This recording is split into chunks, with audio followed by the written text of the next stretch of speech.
Coming to you from the Deep South, this is the Blue Collar Leadership Podcast. High impact leadership is not reserved for leaders, and it has nothing to do with your position, title, or rank. However, it does have everything to do with your character. It's time to climb to the next level and beyond, personally and professionally. Now, let's start making it happen with your host, Mac Story. Hello, and thanks for listening to the Blue Collar Leadership Podcast today. So today we're continuing the series on my book, Who's Buying You? Until you sell yourself, you won't sell much. So today we're going to be talking about chapter 19 of 30. Connection Sales is the title of this chapter. Subtitle, Connection Leverages Communication. So before we dive in, I want to make sure, in case you missed the couple of episodes I slid in over the weekend, between this part 18 and today's part 19, I slid in a special announcement and also a special episode. You definitely want to go back and check out that special announcement. I believe that's episode 377.5, where I'm telling you what's going on and why there's going to be 2 episodes for the next 12 weeks. So if you want to know, go check that out. Otherwise, just listen to whatever you want to, whenever you want to. It's about that simple. All right, so connection sales, connection leverages communication. I'm going to start off here with a quote from my wife, Rhea. And she says this. She says, in order to communicate, we must be sure we are connecting. If we are connected, communication will be much easier and effective.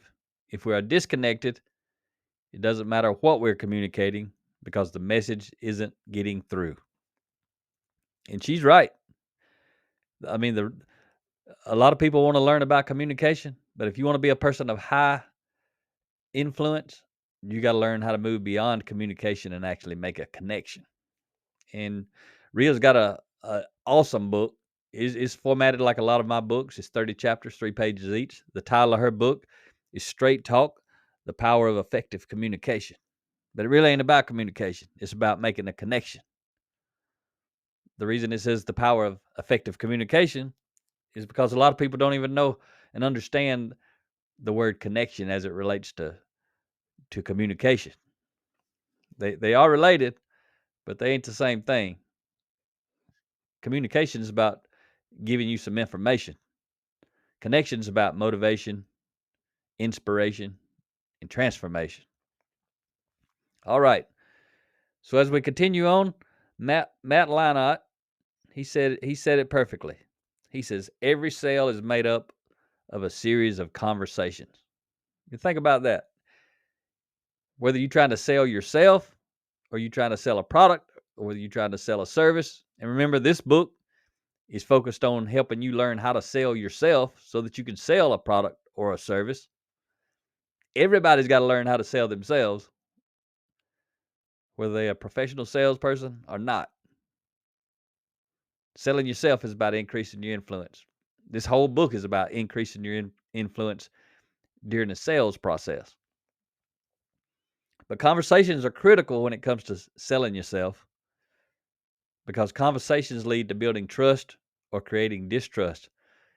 And you may not even thought about it, but you may be creating distrust with a conversation that you're not having with the person that you're creating distrust with. You could be talking to someone else, completely different. But someone who's listening, who overhears you talking to somebody else in a certain way or saying certain things, could cause you to create a lot of distrust with the person you're not even talking to. But when we're talking about the conversations building trust, if the buyer hears you say, or excuse me, if what the buyer hears you say aligns with what they see you do, you're going to build trust. But if what the buyer hears you say doesn't align with what they see you do, you'll create distrust. And I'm talking about, what they hearing you say to them. Meaning, are you keeping your word? Are you keeping commitments? Are you doing what you said you would do, when you said you would do it, how you said you would do it, because you said you would do it? Most people know that, and they've had experience dealing with sales folks who they just trying to get to sell. They ain't trying to make a connection. They ain't trying to build a relationship. They trying to get to sale of the product or the service so they can get the cash. Sales pros, they say it a little bit different. They want to make a connection. They want to build a relationship. They want to build trust. They look at long term. We already talked about that in previous episodes. But conversations can also allow you to connect on a much deeper emotional level with the buyer. Nearly everyone knows how to communicate, but only a few have mastered the art of connecting. And you know a connector when you meet a connector, because guess what you feel? You feel a connection. If you're dealing with a salesperson and you're not feeling a connection, that's because they ain't connected. If you're a salesperson and a potential buyer, you're dealing with a potential buyer and you don't feel a connection, that's because you haven't connected. You might need to learn about connection. You might need to get that straight talk, the power of effective communication. Learn how to be more effective about connecting with people intentionally. The key to connecting is intentional storytelling. And this is so vital for selling yourself and making the sale that Rhea, my wife, she created an entire coaching and mentoring program around that. If you want to check out what I'm talking about, go to topstoryleadership.com/storyteller, and you'll be able to find out some information about that. Top Story Leadership, if you didn't know it, is actually the name of our business. Most people know us, especially me, because of the Blue Collar Leadership brand.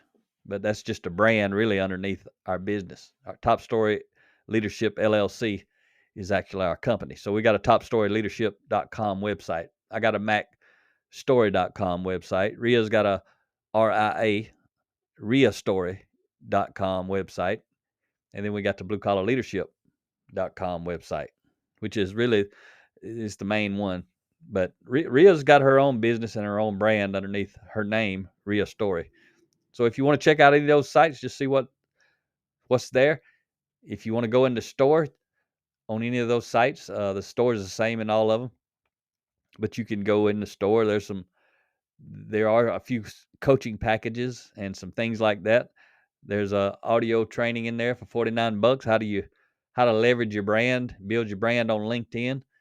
And there's another one about actually building your brand, attracting your tribe, that sort of thing. And it's also $49. It's an audio that you can download instantly. But anyway, you may want to go check those out if you have an interest. But Michael Sciortino Sr., I've mentioned him before, and I still don't know how to say his name right, even though I got online and Googled it and listened to it. It didn't help me a lot because that ain't one of the words I'm used to speaking. So if Michael's listening, I'm sorry for butchering it up, but it's the best I can do. All right. So Michael made a very insightful comment. This is what he said. And remember, he's got a book called Gratitude Marketing, if you want to dive into his content. But he said this: never forget, facts tell, but stories sell. Facts satisfy the analytical part of your brain, but it is stories that touch our hearts. So he's talking about the difference between facts and stories. See, a lot of salespeople, all they do is they talk about the facts, everything related to the product or the service, all about information and data and numbers. That doesn't connect with people. There's a few people I guess it might connect with, but not really. They may be interested, but you still ain't making that connection. You want to connect with people, you tell stories.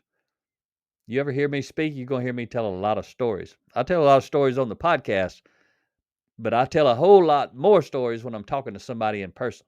It ain't quite the same sitting here in the office, nobody in the room, talking to a microphone, because there is no connection. I have to try to assume, I'm looking at you and I'm talking to you. But when I'm really talking to people, my subconscious kicks in. It's story after story after story after story after story. And I'll throw a few principles and a few nuggets in there, but there's tons and tons of stories for the very reason that Michael just shared with you, the words from Michael. In other words, stories stir our emotions. That's what we're talking about. Stories stir our emotion. It's got to be the right story. so you may have to hone your skill by starting to tell some stories, see which ones are effective at helping you connect, see which ones get people's attentions, which ones turns people off. You got to figure that out.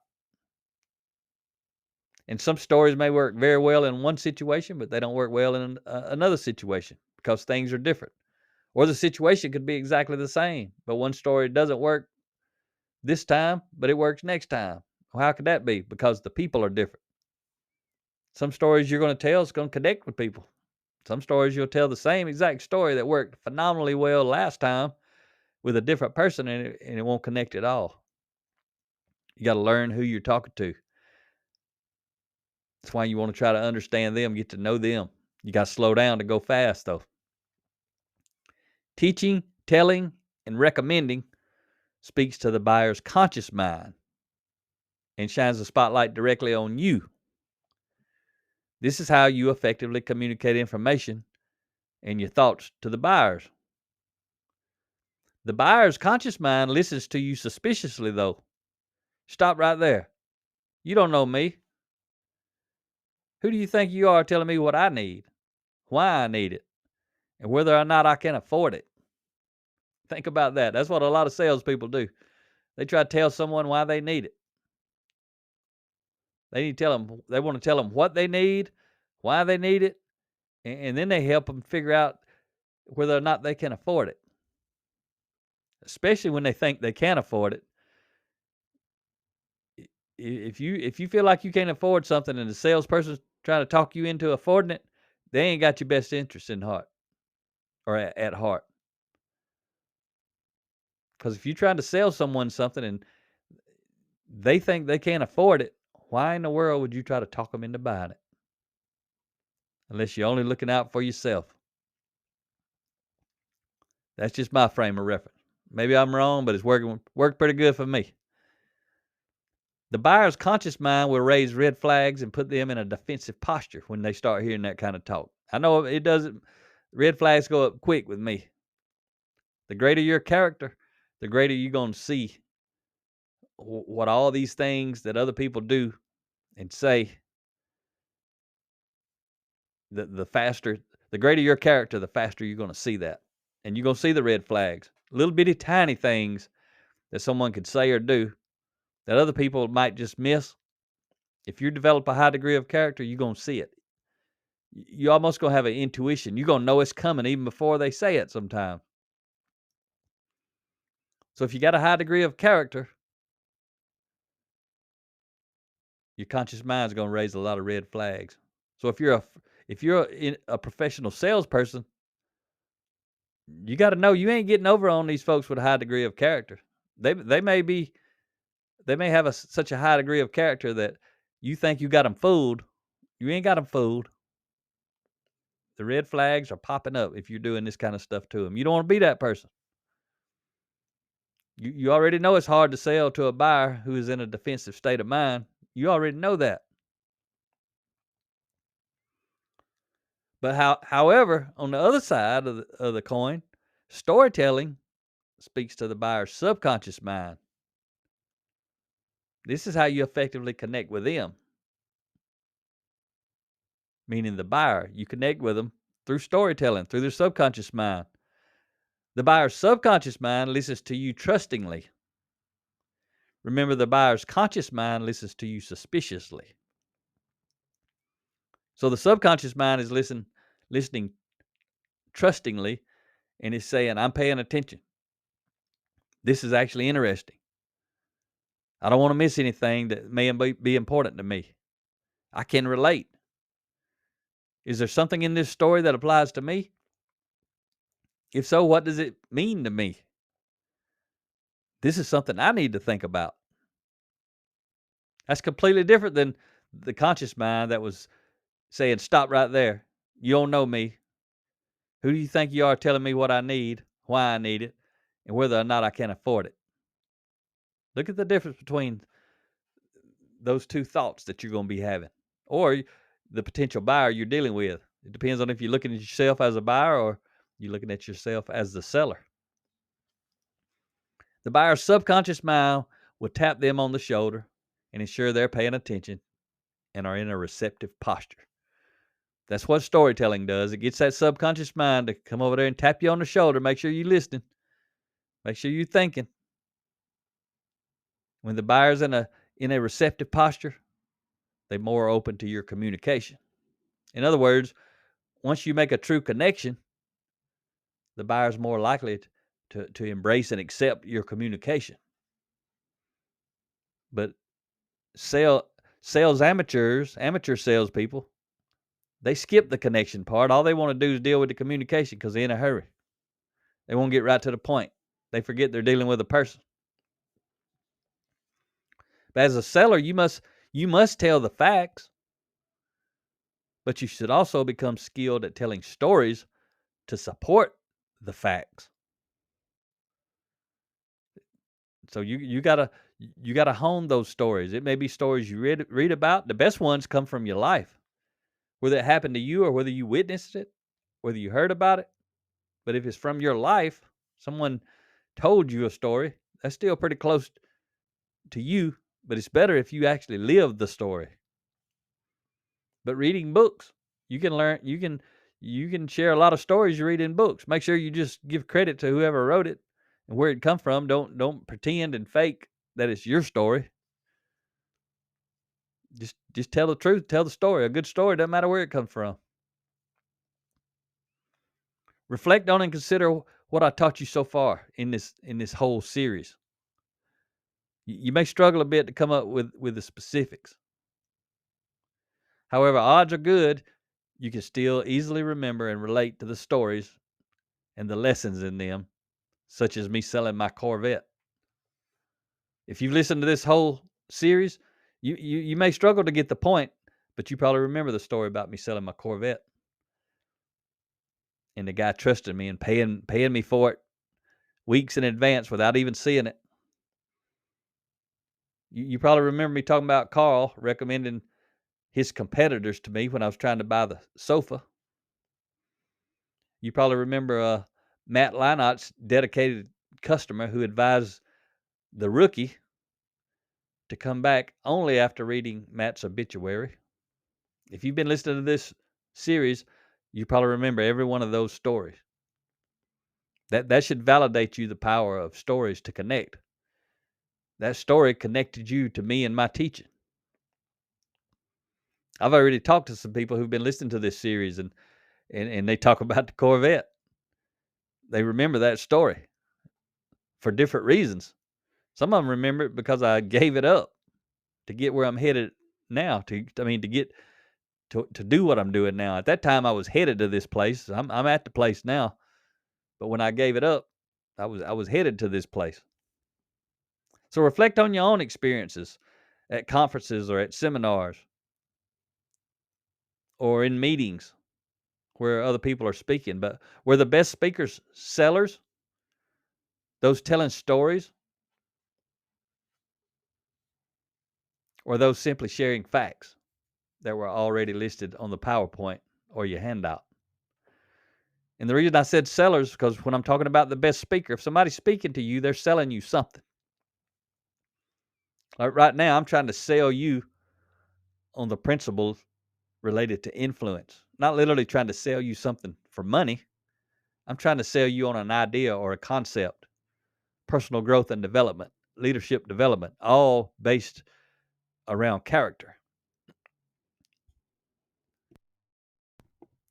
So when I say we're the best speakers those telling stories or those simply sharing facts that were already listed on your PowerPoint or your handout, you already know the answer. There's nothing wrong with sharing facts. You should share facts, but make a habit of supporting them with stories. Tell some stories, not stories to manipulate, stories to motivate, stories to inspire, but mainly just stories to connect you with the buyer if you're selling a product or service. If you don't know any good stories, ask other salespeople in your business. Talk to those people who've been around a long time. I'm telling you, they're going to have some stories and they're going to be using them. If they've been selling for decades, they probably have figured out how to sell. If they couldn't figure out how to sell, they'd probably already be doing something different. So look to those folks around you that's got some experience. But ask people who like and enjoy using the product or service you're selling. Create the story, right? Talk to some people. Go back to some people you've sold products or services to before. Primarily those who like the product or service, right? But go to those people and ask them about it. Then you'll have a story of where they told you something about it and you were talking to them. Whatever it may be, I have no idea at the moment, right? You may not either. Go ask some questions. Get some stories. Or try it out yourself if you haven't already. And when I say try it out, I'm talking about the product. There's some people selling products they ain't even tried out. Or selling services they haven't even tried out themselves as a customer. Especially if you can do it in a way where no one knows you actually the salesperson. You had to, a product's easy. You just go try out a product. But if you're selling a service, have you been like anonymously on the receiving end of that service? If you haven't, you need to figure out if you can do that, because you're gonna get some stories out of it. Hopefully, it's gonna be some success stories. Otherwise, it ain't gonna do you a lot of good. But even if it's something that's not good, it's gonna allow you to suggest some improvements in the service or the product or that sort of thing. But sharing your stories or sharing stories of your own positive experience and how you personally benefited will give you credibility and help you connect with the buyers at a deeper level. That's why you want to try it out, especially if it's a product, you need to be using it. If you actually have a use for it, you need to be using the product. I know I drive by, some car manufacturing companies. It's something I always do when I drive by them. I look at all the employee cars out there and see how many of them have the brand that they're making. Like if I drive by a GM plant, are the people driving GM cars? If I drive by the Kia plant, are the people work there driving Kia cars? Or if I drive by the BMW plant, are the people there driving BMWs? It just says something. So if you're selling a product, this is something else you can do to get some stories. Go visit the manufacturing facility. If you can. If you're able to get to it, go to it. Walk slowly through the entire process from start to finish. Talk to the people along the way and ask their names. Ask them lots of questions too. The reason you want to ask their names is you may not be selling them something, but you want to connect with them. Tell them some stories. But ask them lots of questions, because the answers to their questions can very often turn into a story for you. Just going to the plant and taking a tour and talking to all the people, that's, no matter what you see or hear, that right there is a story by itself. But learn how they do what they do and why they do it, so you can tell stories about your visit and what happens inside the factory.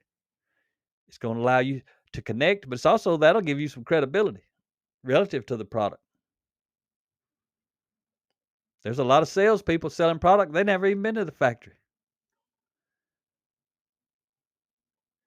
So if you had two people trying to sell you a product, everything was equal, except one of them had tons of stories about going to the factory, how the product was built, the quality processes, how it was stored, how it's moved, where the raw materials come from, the whole process. Everything's the same between two salesmen, including the price. Everything's the same except that one thing. One's got tons of stories about going to the factory. One doesn't. Odds are you'd want to buy from the one that's got all the stories about the factory because you trust them more. You may believe what they're telling you about the product more because they actually know much more about the product. Even though they may both be telling you the same thing, you're going to trust the one who knows the most about that thing. So, as always, I got 3 seller beware points here at the end of this chapter to share with you. Seller beware point number 1. Always focus your energy on connecting before you start communicating. Storytelling sales. Seller beware point number 2. Everyone communicates, but few connect.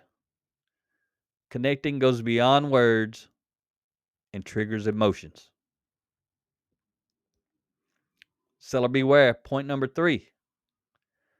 Storytelling makes you memorable.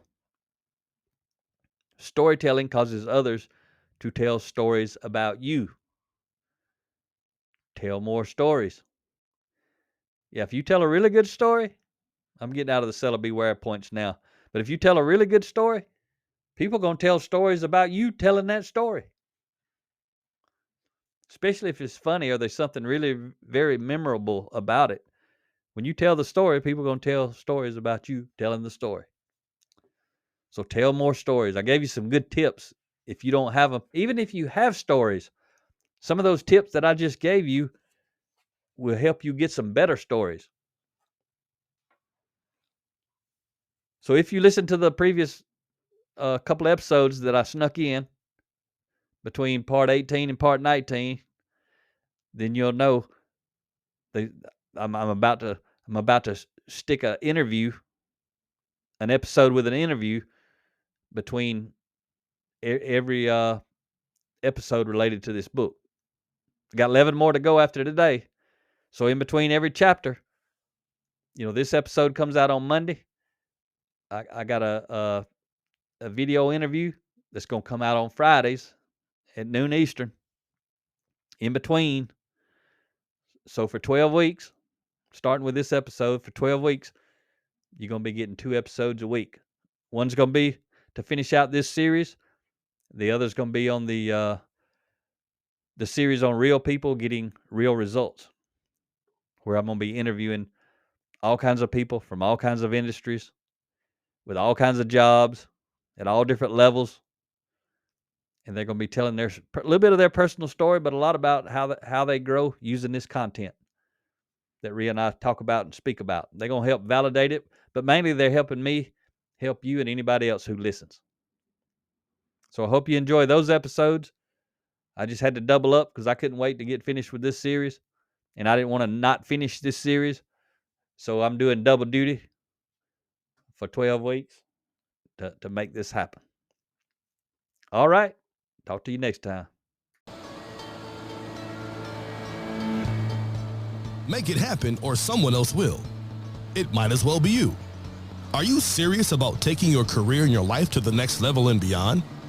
Check out Mac Story's Blue Collar Leadership series books and others, now available on audio, along with paperback and ebooks at Amazon, iTunes, and Audible. Please visit bluecollarleadership.com to learn about Mac's books, programs, special offers, certifications, and more. Thank you for listening to the Blue Collar Leadership Podcast.